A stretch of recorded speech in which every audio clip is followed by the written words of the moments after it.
So answer is true, right? So yes, it is a floating point of 64.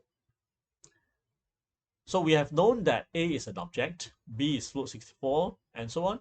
Now we are going to change that, right? So we changing the data type of a column or a variable is called typecasting. So the way we typecast it, we are casting, forcing, right? Forcing the type of A to become string. The way to do it is, correct, the column itself, take it out using the as type and then put in the type that we want. So make A a type of string. Not a type of string, the string type, right? So, and then assign it back to A. If you don't assign it back to A, the converted form of A as a string is lost. All right, so there's no in place equals to true here. And then we have B, C, and D like we discussed in class. So notice here the int, float, and boolean.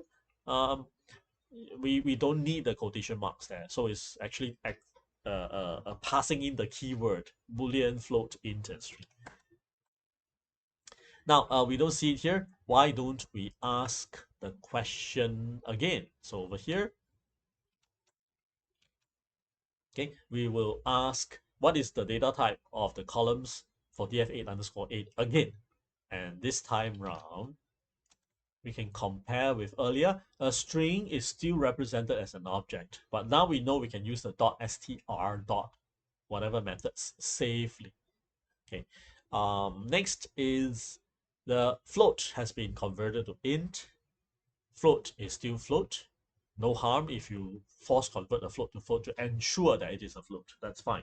And finally, the float is converted to boolean. Okay, you can see that. And yeah, okay, essentially that's the experiment that we were discussing in class. Okay, and we can draw a sort of a separator here. Now, as a sort of extra experiment, extra random, right? I can show you this this little bit of extra experiment here. I like to create a data frame that is filled with random numbers. Okay, random numbers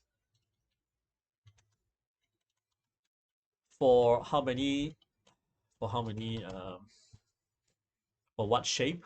For 10 columns. For 10 columns, right? And for how many rows? For 7 rows. Now, why is it 7 rows? Because NP, NumPy itself has a submodule called random. Okay, so if you look for NP, there's a submodule called random. Where's my random? Okay, so this is not a function, but a submodule.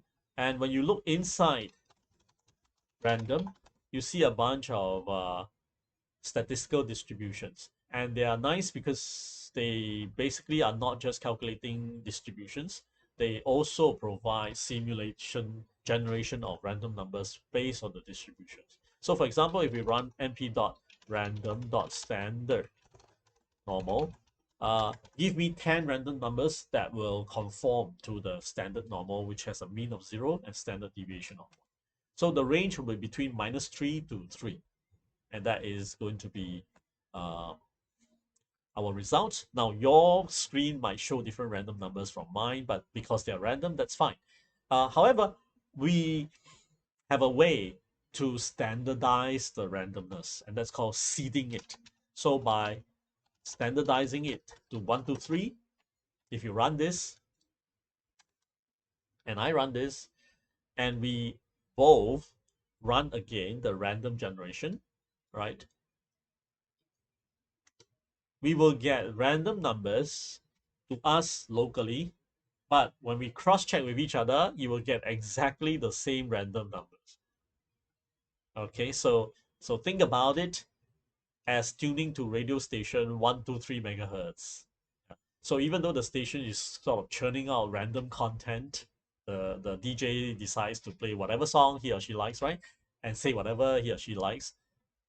It appears random, but so long as you also tune in your radio to 123 megahertz, both of us will listen to the same exact random content.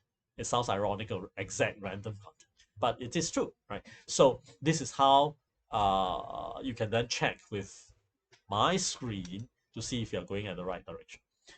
So here we are performing a, this is going to be a list, all right? This is a list. The array here is basically NumPy's way of saying my list.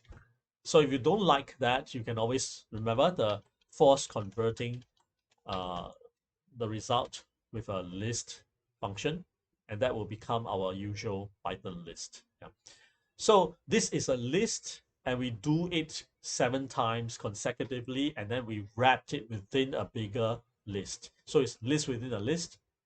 Therefore, each list within is a row, remember? Yeah. So we have how many? 7 rows, and then we will, because each list has got 10 numbers provided by the NP random standard normal, so we'll have 10 columns. Okay. Anyway, we can always just print it out and see.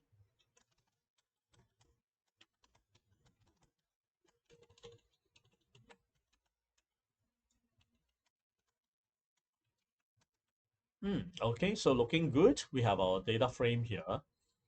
Yeah, okay. So now we can purposely poke holes. We can replace some of these cells with nans. Yeah. So suppose I say dot at row number 3, column number 2. I want to put a nan. The way to put a nan is just to say float of the string nan.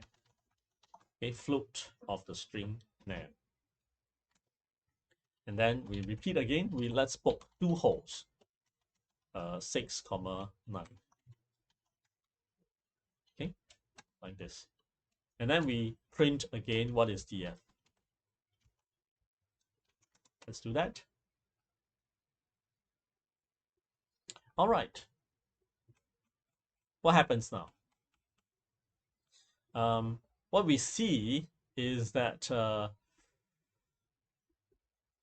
3, 2, right? Row number 3, row number 3, 0 based, and column number 0, 1, 2, right? Has a nan, and then 6, 9 will be at row number 6 here, 9, which means the last, yeah, the last column because it's 0 based.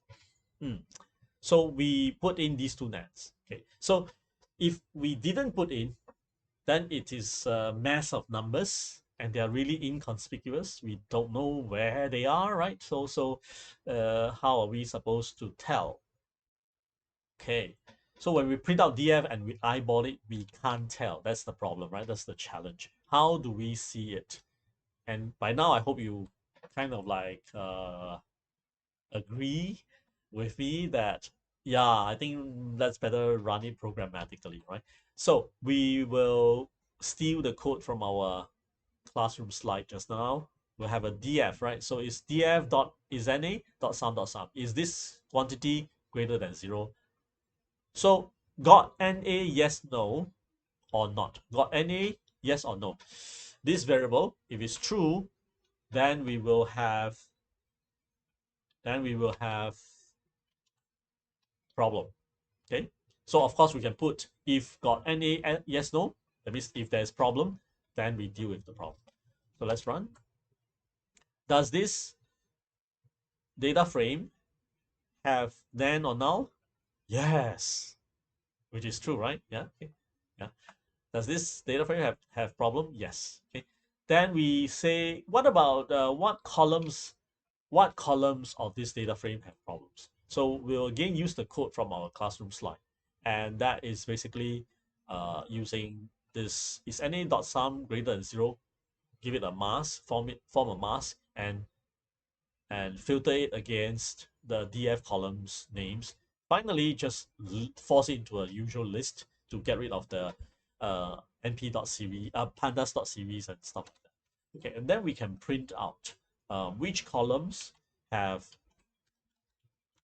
problems. Okay, so does this data frame have problem? Yes. Column names having nan or null, C and little e, true, right? C and little e just now we saw, right?